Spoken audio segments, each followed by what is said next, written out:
បានតាបងបានតាអត់អីទេគូនឹងជួបគ្នាបានពីស្មើដែលបងផុសក្នុង page ហ្នឹងជួបគ្នាបានអូនអត់អីទេមើលដែរបងមើលដែរតាជួបបានពីហ្នឹងអត់អីទេតែសុំថ្ងៃបន្តិចសុំថ្ងៃប្រហែលជា3 4 5ថ្ងៃទៀតបាទដោយសារមួយរយៈនេះបងរវល់ការងារពេកបងអត់សូវបានលេងអញ្ចឹងសុំរវល់សុំពេល3 4 5ថ្ងៃទៀតដើម្បីយើងវឹកហាត់ឡើងវិញហើយអត់អីទេជួបគូហ្នឹងពីខនហ្នឹងបងពីឌូបហ្នឹងលេងឲ្យអត់អីទេព្រោះអូនក៏ដូចថាចិត្តបញ្ចប់អាជីពទៅចូលនិវត្តន៍បងក៏ចិត្តចូលនិវត្តន៍ដូចគ្នាអញ្ចឹងមុនចូលនិវត្តន៍យើងបាទដាក់គ្នាមកប្រាវទៀតហ្មងទៅបាទឲ្យដឹងឈ្នះចាញ់ឲ្យចាំចូលនិវត្តន៍រៀងខ្លួនបាទហើយវាយមកទៅពី 3M អីបានហើយណាក៏3អីពី 3M បានហើយ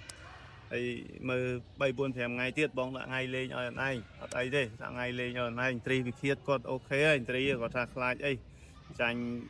តាំងកបេទេកុំឲ្យចាញ់ចិត្តបាទដាក់លេងឲ្យ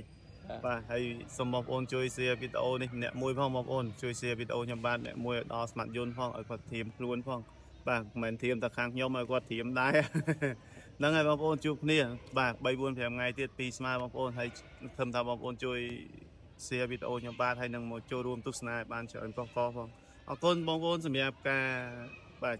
គាំទ្រដល់កីឡាកររបស់យើងមិនថាបាល់ទះបាល់ទាត់ឬកីឡាផ្សេងអរគុណពុកម៉ែបងប្អូន